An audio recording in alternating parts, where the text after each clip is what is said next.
présentation s'inscrit dans les préoccupations de l'évaluation des outils et des stratégies de transfert, et elle porte spécifiquement sur l'évaluation de l'utilisation des vidéos par les médecins résidents.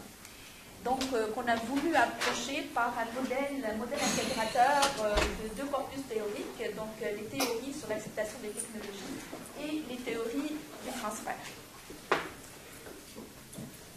Donc, je commencerai par mettre un petit peu en contexte le sujet. Je poursuivrai mon exposé avec l'approche conceptuelle qui va être le cœur finalement de cette présentation, avec quelques informations sur les éléments opératoires et je poursuivrai avec les résultats préliminaires qui sont vraiment préliminaires, mais on trouvait que c'était intéressant d'avoir vos commentaires ici pour bonifier ce travail. Et je finirai donc cette présentation avec une conclusion qui portera sur les réalisations qu'on souhaite avec cette recherche. Donc, comme vous le savez, les professionnels de la santé, et c'est valable pour tout le monde, sont submergés d'informations et donc la mise à jour de leurs connaissances devient une tâche de plus en plus difficile. Il y a eu beaucoup de choses qui ont été développées, notamment des lignes directrices pour supporter la prise de décision des médecins. Bien sûr, ces lignes directrices étaient souvent volumineuses, donc et ce qu'on a constaté, c'est qu'elles étaient sous-utilisées. Plus récemment, on a commencé donc à développer d'autres stratégies qui donc devaient favoriser l'utilisation des connaissances par les professionnels de la santé et notamment les médecins qu'on regarde ici et faciliter leur apprentissage. Donc des outils très pratiques, donc adaptés bien sûr, donc des mini-synthèses, des mémos, des guides et des vidéos. Alors nous, ce qu'on va vous présenter aujourd'hui, c'est comme je le disais, c'est vraiment l'évaluation de l'utilisation des vidéos par ces étudiants donc, en médecine. Comme vous le savez, ces stratégies s'appuient de plus en plus sur les technologies qui, bien sûr, offrent une multitude de possibilités qui deviennent, bien sûr, intéressantes à utiliser. M. Chagnon l'avait souligné. Donc, c'est dans cette préoccupation-là de réfléchir aujourd'hui sur les impacts de l'utilisation de ces médiums sur l'apprentissage des médecins qu'on veut vraiment réfléchir. Alors, depuis plus d'une décennie, on a vu naître une multitude de chaires, de transferts de connaissances et de centres de transfert qui se sont attelés à développer beaucoup d'outils, à réfléchir sur beaucoup de stratégies de transfert de connaissances. Et c'est notamment le mandat que s'est donné cette chaire sur le transfert de connaissances en éducation et prévention en santé respiratoire et cardiovasculaire qui est située donc, à l'hôpital Laval, ici à Québec. Donc cette chaire qui existe depuis 2009 a développé beaucoup de produits, je dirais, pour faciliter le transfert à différents professionnels et notamment les résidents. Et les personnes donc, qui dirigent cette chaire nous ont approché pour justement évaluer les produits qui sont développés. Alors, c'est valable aussi pour toutes les chaires qui travaillent sur le transfert, c'est qu'à un moment donné, elles sont confrontées à ce défi-là d'évaluer les impacts de leur outil de transfert et leur stratégie de transfert. Donc, pour les étudiants qui souhaitent travailler dans ce domaine, je pense qu'il y a du travail, vous n'allez pas vous inquiéter. Ce qu'on constate, c'est que dans le cas des vidéos, c'est qu'ils sont mis en ligne sur le site de cette chaire, qui sont de plus en plus utilisés. Par contre, bon, c'est pas trop, c'est quoi disons leur impact, comment ils sont utilisés, est-ce que les étudiants, notamment en médecine, les trouvent intéressants, pertinents pour leur pratique, est-ce qu'ils trouvent que le format et le contenu est intéressant aussi. Donc c'est vraiment ces dimensions-là qu'on a voulu creuser avec le modèle qu'on a retenu. Donc vous devinez, l'objectif de cette recherche, c'est d'identifier les déterminants de l'utilisation des vidéos à partir d'une perspective qui combine deux approches théoriques. Donc le modèle issu des théories de transfert, donc le modèle de l'effort de dissémination que je présenterai tout à l'heure, et aussi le modèle UTO, qui est donc un modèle complet sur l'acceptation des technologies. Comme je viens de le dire, le modèle de l'effort de dissémination, c'est un modèle qui s'inscrit dans l'évolution des théories transfert, des théories que vous connaissez.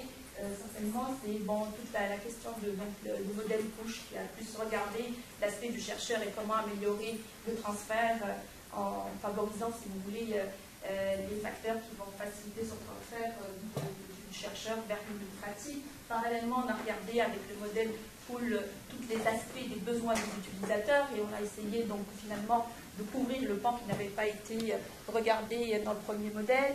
Un autre modèle, celui d'interaction, qui a plus regardé les aspects de rapprochement entre les acteurs. Et enfin, une dernière dimension apportée par le modèle d'effort de dissémination, celui de l'importance de l'adaptation de la connaissance elle-même et finalement de la rendre plus accessible à l'utilisateur. Donc c'est cet aspect-là qu'on a retenu pour notre modèle. Et le modèle UTOO, qui est un modèle, donc, comme je vous disais, sur l'acceptation des technologies, puisqu'ici on utilise des vidéos. Et c'est un modèle qui est le plus complet par rapport à ce qui a été développé dans ce domaine-là. Ce qu'on sait aussi, et puis ma collègue Saoussen pourra vous en parler plus parce qu'elle a déjà utilisé ce modèle testé ici auprès des étudiants de l'université là-bas et plus spécifiquement de la faculté des sciences d'administration pour l'utilisation de Illuminate dans leur apprentissage. Donc c'est un modèle qui a été testé en système d'information, en éducation, dans le secteur bancaire. Donc il y a quand même, beaucoup d'un point de vue méthodologique, c'est quand même un modèle qui est bien consolidé.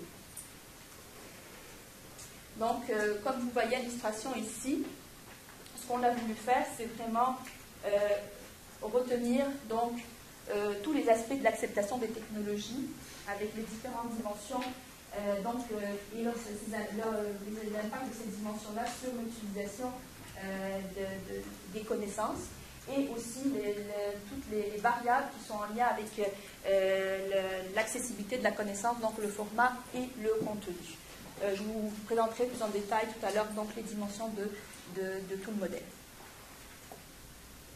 Donc pour ce qui est de la méthodologie, donc ce qu'on a voulu faire, c'est vraiment une enquête par questionnaire. Donc ce questionnaire a été adapté, traduit et adapté donc, au contexte de la recherche. Le nombre d'items retenus, c'est 47 items. Les répondants donc, avaient à répondre sur une échelle ICAR à 7 points. Nous avons aussi gardé quelques questions ouvertes qu'on veut utiliser justement pour les éléments d'interprétation, mais aussi pour améliorer les vidéos elles-mêmes qui sont le contenu des vidéos et leur format, etc.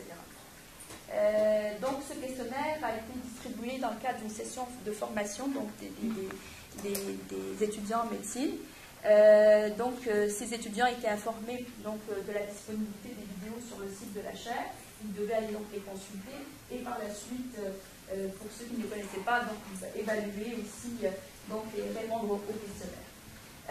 L'enquête est toujours en cours. À date, nous avons 21 questionnaires complétés. Je vous dirais que cette expérience de la recherche m'a amené à dire que les médecins sont généralement des gens très occupés qui ne répondent pas facilement aux questionnaires et pourtant c'est une demande qui vient de la chaire elle-même et je m'attendais à ce qu'on ait vraiment un taux de réponse plus intéressant. Mais bon, je ne sais pas, on nous a promis qu'il y allait y avoir d'autres questionnaires qui allaient remplir. Alors, oui, pareil, il faut leur donner de l'argent. Donc, pour revenir aux dimensions donc, du questionnaire, la performance attendue donc, qui vient du modèle UTOO, c'est vraiment tous les bénéfices que l'utilisateur va anticiper, si vous voulez, par rapport à l'utilisation de la technologie, qu'est-ce que ça peut lui apporter dans ses activités professionnelles courantes. Donc, la manière comment on l'a opérationnalisé, et puis là, on ne décide pas toutes les opérationnalisations, c'est vraiment des items de l'ordre de l'utilisation des vidéos améliore la productivité dans les activités d'apprentissage. Je trouve que l'utilisation des vidéos est utile pour les activités d'apprentissage, etc., etc. Donc, c'est pour vous donner une idée un petit peu des opérationnalisations de cette dimension. De la même façon, pour l'effort attendu, c'est vraiment l'effort que l'individu va anticiper par rapport à l'utilisation d'une technologie et d'un moyen d'appropriation des connaissances. Et de la même façon, il va répondre sur des questions Est-ce que apprendre par des vidéos est facile pour moi? Est-ce que c'est flexible, etc., etc. L'influence sociale, c'est toute la dimension normative. C'est le fait que vous appartenez à un groupe et que dans ce groupe-là, disons, d'un point de vue normatif, c'est bien d'utiliser les vidéos. Donc si c'est le cas, à ce moment-là, vous serez plus enclin, si vous voulez, à avoir recours à ce mode d'apprentissage, puisque vos collègues le font, puisque votre superviseur va vous dire il faut le faire, c'est bon de le faire. Les conditions facilitantes, c'est toutes les ressources qui sont là pour l'utilisateur pour supporter son apprentissage. Donc ça peut être des ressources matérielles, physiques, des ressources aussi en termes de connaissances. L'intention comportementale, cette dimension, c'est une dimension importante du modèle UTO pour Venkatesh et ses collaborateurs. Donc considèrent que l'intention prédit le comportement, c'est-à-dire que l'ensemble aussi des facteurs qu'on a vu tout à l'heure par rapport à la performance attendue, l'effort attendu, la norme sociale, tous ces facteurs-là vont faire en sorte que ça va concrétiser votre intention qui, elle, va se solder par une action. L'utilisation, nous avons retenu une définition qui est plus issue de la théorie de la littérature de transfert. Donc l'utilisation réfère à un processus de mise en pratique des connaissances sous ses formes différentes. On pose la question donc à ces répondants, à savoir, est-ce que j'utilise les vidéos dans le cadre des activités d'apprentissage? Est-ce que je mets en pratique les connaissances dans mes activités disons quotidiennes? Est-ce que j'ai cité les évidences à des collègues? Est-ce que je cite ces évidences-là finalement à des patients? Pour ce qui est des facteurs liés au contenu et au format, donc c'est vraiment tous les aspects qui font faire en sorte que la connaissance va être compréhensible par l'utilisateur, elle va répondre à ses besoins, elle est présentée dans un format attrayant pour lui, donc qui va aussi pour nous faire en sorte que l'utilisation soit plus effective. Pour ce qui est de la procédure d'analyse des données, donc on a voulu dégager un petit portrait descriptif de notre échantillon. Quelques analyses confirmatoires pour valider les construits, voir si les construits tiennent bien, ou si tout ce qui est donc la cohérence interne de chacun des construits pour voir si ça tient aussi. Et finalement, on va vous présenter une matrice des corrélations, mais je vous le dis là, c'est vraiment, on a voulu pousser un petit peu aujourd'hui, mais notre recherche n'est pas très avancée. On veut juste vous donner un aperçu sur qu'est-ce qu'on veut faire par la suite. Donc, l'échantillon qu'on a donc de 21 personnes, je dirais que se partage bien entre les femmes et les hommes. Donc, pour ce qui est de l'âge, les résidents qu'on a interrogés, 62% ont un âge entre 25 et 30 ans. Donc, relativement jeune. De la même façon, je dirais que pour la question, j'utilise des vidéos dans ma formation professionnelle. 48% disent qu'ils l'utilisent assez rarement quand même, 19 rarement, 5 l'utilisent fréquemment et 14% n'ont jamais utilisé. J'utilise des vidéos pour ma formation professionnelle depuis, donc combien de temps? 19% disent l'utiliser depuis 2-3 ans à peu près, un pourcentage similaire pour 3-4 ans. Et je dirais que 34%, donc ici on le voit, par rapport à une utilisation plus importante, donc 5 ans et plus. Donc, nos analyses préliminaires sur les construits révèlent des résultats positifs. En tout cas, c'est beaucoup plus positif que le N qu'on a eu à date. Donc, les construits réagissent bien. Donc, ce qu'on a fait, c'est un nettoyage des items au départ, donc, et les construits tels que retenus présentent des alphas. Donc des indices de fiabilité. Bon. Pour ce qui est de la matrice de corrélation, tout ce qu'on peut dire à date, c'est qu'ici, on remarque que pour l'utilisation, c'est qu'elle est corrélée donc, au contenu et format, tel que présenté par la littérature, donc sur le plan théorique. De la même façon, on remarque que l'intention comportementale est corrélée donc aussi à l'utilisation. C'est sûr qu'il y a beaucoup de liens significatifs qui se sont avérés. Donc, positifs sur cette matrice-là, comme par exemple le contenu et la performance attendue, etc. Mais sur le plan théorique, nous n'avons pas documenté du tout ces liens-là, donc c'est vraiment, on regardera par la suite. Donc c'est ça, comme je viens de le dire, plusieurs liens établis. On aura donc à creuser ces liens et comprendre par la suite en testant le modèle global. On va continuer la collecte de données en espérant avoir un échantillon plus intéressant qui nous permette d'avoir aussi de faire des analyses plus, je dirais, plus intéressantes. Et notamment, ce qu'on souhaite faire, c'est utiliser le modèle PLS qui lui permet d'utiliser des petits échantillons pour tester un modèle et donc faire une approche confirmatoire avec un petit échantillon.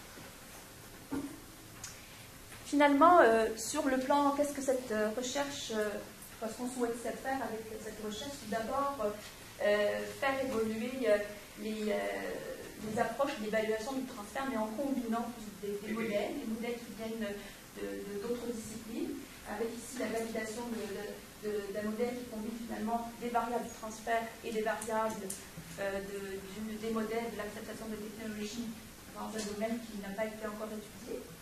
Sur le plan pratique, toutes les évidences qui vont être, disons, obtenues sur les facteurs explicatifs de l'utilisation des vidéos pourront être extrapolées. Bon, déjà, elles serviront à améliorer les outils de transfert eux-mêmes qui sont développés par cette chaire, mais aussi pourront être peut-être documentés davantage pour d'autres professionnels de la santé. Mais disons que c'est une première étude qui pourrait être intéressante à ce niveau-là. Et merci beaucoup.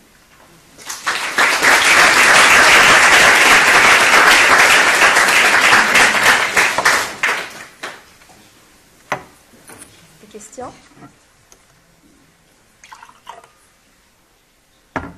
Oui? Qui va concevoir ces vidéos? Alors, les vidéos, ils sont bien équipés au niveau de cette chaire-là. À l'hôpital Laval, ils ont toute une équipe d'infographistes, tout ça, mais aussi c'est les médecins eux-mêmes. C'est les médecins qui donnent des cours en général en présentiel, qui sont là et qui vont, par exemple, vous avez tout à l'heure vu une vidéo sur les techniques, comment faire un diagnostic d'une cardiopathie. Donc, le médecin lui-même va présenter ce vidéo-là, il va expliquer aux étudiants comment faire. Donc, ce sont principalement des enseignants qui vont faire leur transfert de connaissances, parce que l'enseignement sous cette forme. Oui, en tout cas, moi, j'ai été assez étonnée quand j'ai commencé à travailler avec cette chaire de voir le engouement justement pour ces questions-là de transfert. Et ils veulent en faire, c'est juste que ce que je me rends compte en cours de route, c'est que, comme on disait au début de la journée, c'est qu'ils ont d'autres tâches qui sont prioritaires. Et c'est toujours le conflit entre leurs tâches cliniques et finalement les tâches de transfert de connaissances. C'est vraiment exactement les mêmes dilemmes qu'on retrouve dans tous les milieux. Donc ils veulent le faire, ils sont très intéressés, puis on nous sollicite pour ça, pour les aider à le faire. Mais en même temps, quand on arrive sur le terrain et qu'on commence les enquêtes, ils ne sont pas toujours disponibles. S'il n'y a plus la chaire, est-ce que ce genre d'outil-là, dans d'autres programmes, dans d'autres domaines de sciences de la santé, il n'y a pas un contexte de chaire comme ça? Est-ce qu'ils sont en mesure, complètement, l'enseignement? C'est sûr que je n'ai pas donné ces outils-là. Je n'ai pas d'informations sur moi. Probablement que dans les universités, les écoles de médecine, dans les facultés de médecine, ils ont des cours en ligne aussi qui répondent à ce type de besoins. Ici, c'est vraiment sur des questions très spécifiques. Donc, ce n'est pas juste des cours magistraux classiques, mais c'est vraiment des questions spécifiques. Est-ce que l'évolution de tous ces travaux-là vont faire en sorte qu'à un moment donné, ça devienne plus institutionnalisé, si vous voulez? C'est possible. Moi, je vous dis, c'est aujourd'hui, beaucoup de monde s'intéresse au transfert. C'est ce qui rend un petit peu difficile les choses. Je trouve justement que tout le monde ne le fait pas de la même façon et que ça apporte des enjeux au niveau d'évaluation, tout ça. Mais c'est sûr que ça serait intéressant de continuer à le faire, mais aussi d'avoir toutes les conditions pour le faire correctement.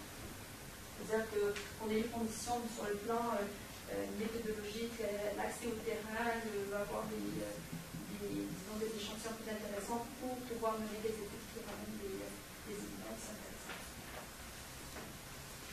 D'autres questions?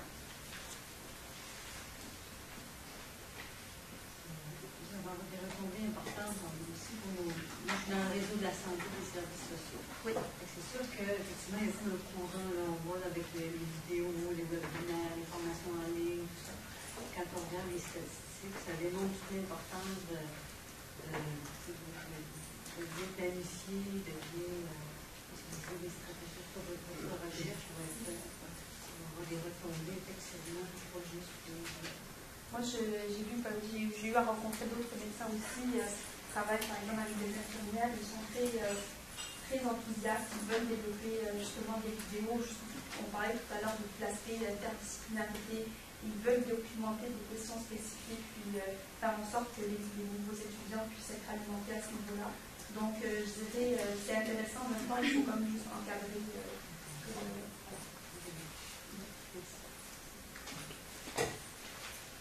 D'autres questions?